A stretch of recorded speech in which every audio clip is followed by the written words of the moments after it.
associations humanitaires sont sur le pied de guerre. Les Restos du Cœur démarrent lundi prochain leur campagne. Juste avant, la Banque alimentaire de l'Isère organisera une grande collecte dans les supermarchés du département. Des structures qui travaillent souvent en complémentarité. Alors ce soir, deux représentants des associations grenobloises, Dominique Hugon, des Restos du Cœur. Et puis à côté de vous, Bernard Perry, de la Banque alimentaire de l'Isère. Alors on va être galant, Bernard, on va démarrer avec Dominique. Les Restos donc, qui démarrent lundi prochain une nouvelle campagne.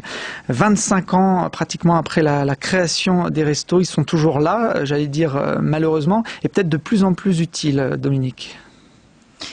Oui, on peut dire malheureusement. Alors c'est pas 25 ans, c'est plus. On arrive à 27. C'est notre 27e campagne qu'on démarre. Voilà. C'était créé en 86 en France et 89 en Isère. L'hiver 85-86 et en Isère en 89. Voilà. Comme d'habitude, beaucoup de difficultés à venir, peut-être de plus en plus. On a commencé nos inscriptions et on constate toujours une augmentation des populations. Et on constate de nouvelles têtes, toujours de nouvelles têtes, c'est-à-dire des gens qui jusqu'à présent ne venaient pas frapper à notre porte et qui sont obligés maintenant de venir nous voir. Voilà. Comment ça marche pour bénéficier des restos? Il y a des critères? Il y a des critères de ressources. Alors, pour bénéficier de l'aide alimentaire, les restos font d'autres choses, mais en ce qui concerne l'aide alimentaire, cela passe par une inscription et par une inscription sur une base des ressources. Voilà. L'aide alimentaire, donc c'est la distribution tout au long de l'hiver de denrées. De denrées, voilà. Alors, j'en profite puisque mon collègue de la Banque alimentaire est là. C'est l'occasion peut-être de bien faire la part des choses, puisque longtemps on nous associe, on ne sait pas trop comment on se positionne les uns par rapport aux autres. Donc nous sommes deux associations totalement séparées. Les Restaurants du Cœur distribuent des produits alimentaires qu'ils se procurent eux-mêmes par leur centrale d'achat. Voilà. Et nous distribuons dans un réseau qui nous est propre, qui sont nos centres, avec nos bénévoles qui sont là toute l'année. Voilà. Donc un fonctionnement totalement autonome. On voit là des images d'un des centres. Il y a combien de centres justement sur l'agglomération grenobloise? Alors sur l'agglomération grenobloise, on a 4 centres de distribution alimentaire qui sont destinés aux adultes et un resto bébé. Ça représente combien de personnes qui profitent de cette aide tout au long de l'hiver? Sur l'agglomération grenobloise, bon poids, 5500 personnes. Sur l'agglomération uniquement. Hein.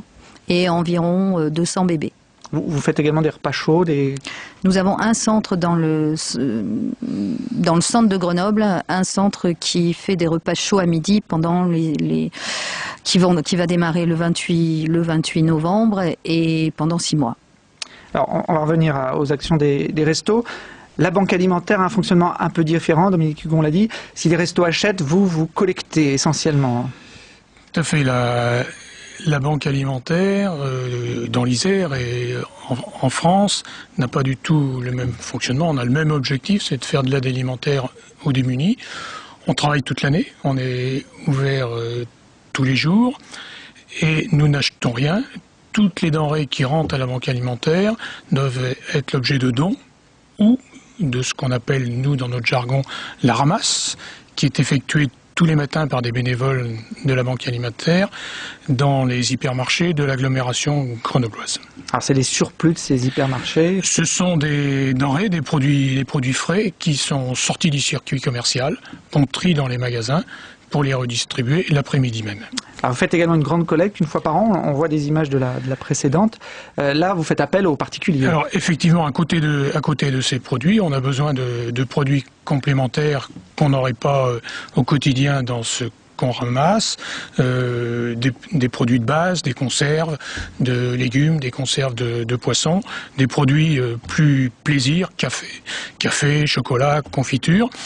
Et tous les ans, le dernier week-end de novembre, donc cette année, vendredi 25 et samedi 26 novembre, on sera présent dans 111 magasins sur le département de l'Isère, 2500 bénévoles qui seront à l'entrée des magasins avec un gilet orange, marqué Banque alimentaire, qui accueilleront le public pour leur demander de donner une partie de leurs courses pour des produits qui seront redistribués tout au long de l'année à nos 76 associations. Voilà, après vous irriguez un certain nombre de structures ici en Isère. Tout à fait. On ne distribue pas en direct auprès du public. On a un relais de 76 associations qui viennent à Sassenage au dépôt une fois par semaine et pour servir environ 5000 personnes par semaine. Les restos ne font pas partie de cette structure parce que vous êtes suffisamment gros, suffisamment connu pour avoir votre propre approvisionnement? Mais on a surtout notre propre ressource. Alors c'est l'occasion de dire qu'on est parfaitement complémentaires, à savoir que la banque alimentaire a l'équipement qui lui permet de collecter les surplus de la grande distribution et donc une marchandise qui sinon serait perdue. Et les Restos du Cœur, par le biais de leurs donateurs, ont une ressource qui leur permet d'acheter sur les marchés publics des denrées qui n'existeraient pas sinon à la distribution aux plus démunis.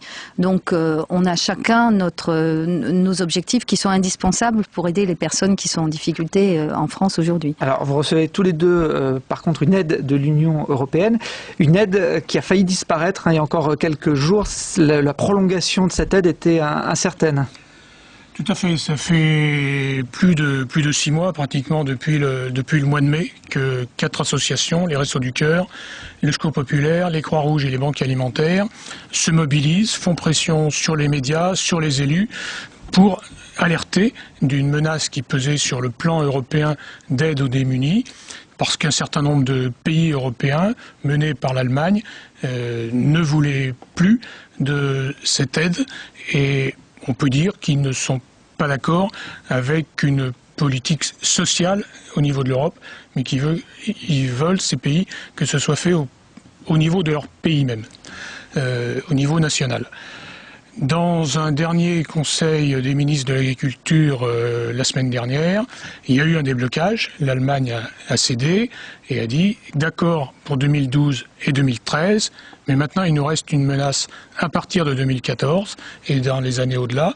C'est pour ça que les associations ont fait un communiqué pour remercier de ce déblocage, mais pour dire attention, on va continuer à intervenir pour sauver le plan européen d'aide aux démunis à partir de l'année 2014, ce qui n'est pas gagné aujourd'hui. Les moyens, c'est le nerf de la guerre également pour vos associations. 4 centres, Dominique Hugon, sur l'agglomération, mais c'est pas suffisant. Vous aimeriez bien en avoir un 5e, notamment à Grenoble? Disons qu'on a eu une forte croissance sur l'agglomération grenobloise dans les 3 dernières années et c'est une croissance qui se prolonge depuis déjà 4 ou 5 ans, 40% environ sur les 3 dernières années. Nos centres sont trop petits, sont débordés, sont surchargés par des populations que nous accueillons quoi qu'il arrive. Nous ne faisons pas une limitation de l'accueil des personnes sous prétexte que nous sommes débordés. La marchandise, on arrive à en avoir. Par contre, il y a une limitation du passage des gens. Donc ça devient très très difficile à gérer parce que quand les gens sont obligés d'attendre des heures pour être servis, eh bien ça devient tendu. Des gens qui vivent déjà dans des conditions extrêmement précaires, notamment sur Grenoble. Donc les gens sont très tendus, très nerveux et ça devient très difficile de travailler dans nos centres. Donc des problèmes de bénévolat qui vont avec. Voilà. Petit appel aux élus de l'agglo. Oui. Vous faites d'ailleurs une journée porte ouverte, hein, c'est la première fois, lundi 28 novembre, pour l'ouverture des restos. Vous invitez notamment les donateurs et les élus à venir voir un peu comment ça se passe. Nous avons invité les élus et nous comptons sur eux lundi matin. Voilà, s'ils nous regardent, et je sais qu'il y en a pas mal qui nous regardent, le message est passé. Merci en tout cas à tous les deux, et puis bon courage pour cet hiver. Un dernier petit mot, Bernard? Si je peux me permettre, je voudrais lancer un appel à tous les Isérois pour que vendredi et samedi, même s'ils ne vont pas faire leurs courses dans les supermarchés, ils amènent des provisions soit dans les magasins, soit à notre centre à Sassenage, 4 chemins de la Maladière. Il y aura un point de dépôt. Tout à fait. Merci. Merci.